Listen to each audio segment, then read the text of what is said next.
kwa sababu tuliona ya kuwa inaomba wanawake waseme kwanza neno moja, walingane na waungane na waseme neno moja kufatana na vita ambayo inakuwa kwetu. Na tuliona tena kupitia sauti ya mama Mkongomani tunaweza tukapaza sauti ya wanawake mbali zaidi. Wakati tukakuwa pamoja tutakuwa na nguvu, na ile nguvu itatuma tunaweza kusema neno moja na kuweza ambia hata ulimwengu nzima shida ambayo inakuwa ya wanawake wa Kongo kulingana na vita hata na mambo mengine ambao wanapitia ndani. Sasa wewe uko na hili shirika ambalo sio la kiserikali, Sauti ya Mama Mkongomani. Nini kikubwa ambacho shirika lako inakifanya kuweza kuwapa sauti hao wamama wa Kongomani?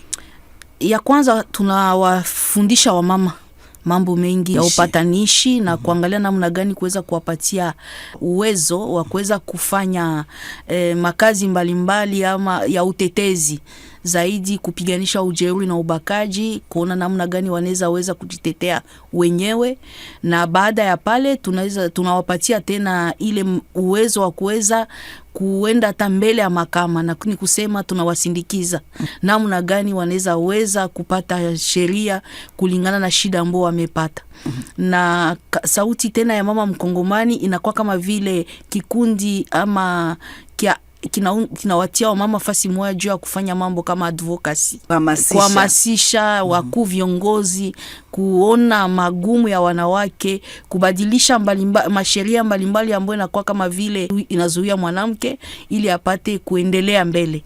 Na ni kazi kabisa kubwa ambayo tunafanya. Tunatumika zaidi sana ndani ya mambo ya amani na utetezi wa haki za binadamu. Na mnashirikiana na watu gani? Ushirika ambao tunakuwa nao kwa leo, tunaungana sana na UN Women ambao imetupatia pesa na inatusindikiza zile kazi mbalimbali ambao tunazifanya. Lakini zaidi pia tunakuwa hata na MONUSCO ambao inakuwa kwetu kwa kuweza kupiganisha zaidi na kutete na kufanya ile ambao wanaita documentation ya kuweka taarifa ya matukio ya vita kwa wamama na watoto. Na ni kazi ambayo tunaifanya tangu miaka mingi sana kulingana na gisi tunaishi. Umesema shirika lilianza tangu mwaka 2008, ni miaka mingi kama ulivyosema. Nini changamoto kubwa ambayo mnaipata katika kuhakikisha kwamba hizi haki za wanawake unazowapigania, hasa ukizingatia kwamba ile eneo la mashariki mwa Kongo kuna vita? Unajua shida ambayo tunakuwa nayo zaidi ni kuona tunawaambia wamama, tunawafunza, lakini utaona wamejua na wanapata elimu, lakini kuna kwa wakati mwingine wakaanza tu kusema wajikaze kwa kutoka kwa ile shida, vita naanza. Ni kusema vita vinakuwa kama vile vinazuia mwanamke kuendelea kwetu, na ni vita na wafunga zaidi wanawake zaidi kwetu juu wasipate kuweza kujitetea wenyewe. Kwa mfano, kwa hiyo wakati kuna kwa wamama wengi ambao wanakuwa ndani ya mji wa Goma ambao ni watetezi wa haki wa binadamu. Hata mavikundi mbalimbali ambao tuliviunda juu ya kusema wajipiganie wenyewe na wajitetee, lakini kwa hiyo wakati wamekuwa sawa vile wamezingatiwa. Na wakati umezingatiwa uwezi tena kusema ujisemee mwenyewe. Inaomba kuna kwa wengine sasa wa kukusemea. Tunaona kama vile haki zao hata ya kuweza kujisemea, hata haki yao ya kuweza kupiganisha ujeuri na ubakaji imekuwa kama vile imerudi nyuma. Kwa sababu walikuwa wakiendelea, lakini kwa leo wanarudi nyuma. Na wengine na kwa kama vile serikali inapaswa kuwasaidia, inaonekana kuwa inakuwa na changamoto, ni kusema haiangalie fasi yote. Kwa sababu kuna kwa mafasi ambao inchi haiko tena, na ni watu wengine wanakuja ambao wanatia sheria yao na wakionyesha kuwa wao wanapaswa kuvuma nafasi zile, na wamama wanakuwa kama vile wamebakwa kiolela ndani ya vita na hakuna wa kuweza kuwasemea. Na ile kabisa ni vitu ambavyo vinaonekana kuwa vimetutesa zaidi.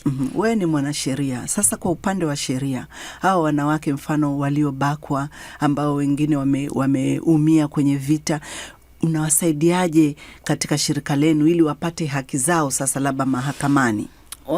Kwa sasa tunakuwa tukifanya utafiti kama vile na hata na wakuu viongozi tunawapatia mahabari mbalimbali, hata MONUSCO ambao tunatumika nayo, na hata juzi kama vile mbele nifike hapa kulikuwa kikao ambao tulikuwa pamoja na watu wa MONUSCO na wengine kwa kuweza kuzungumzia juu ya ile ambao tunaita kumkamata mwanamke kwa kama vile mtumwa. Wanawake wengi walio wanakuwa kama vile watumwa, na kuna kwa watoto wengi wanazaliwa ndani ya ile hali ya kusema mwanamke amebebwa na wale ambao wanazingatia mahali na kisha amejikutana kuwa na watoto. Ile ni mahali ambao tunakuwa tukiona kila siku. Na kama vile mfanya sheria, mimi najiuliza namna gani tutawasaidia ndani ya ile ambao tunaita mazingira ambao hayakuwa kabisa tafadhali kwa ajili yao, lakini tunaendelea tu na kufanya ile ya tunaita documentation, tunafanya orodhesha na kukamata na kutuma hata kwa CPI, Cour Penal International, kwenye mahakama ya kimataifa kwa kuweza kufuatilia na tuone kama wale ambao wanafanya vile weza kuadhibiwa vikali baada ya vita.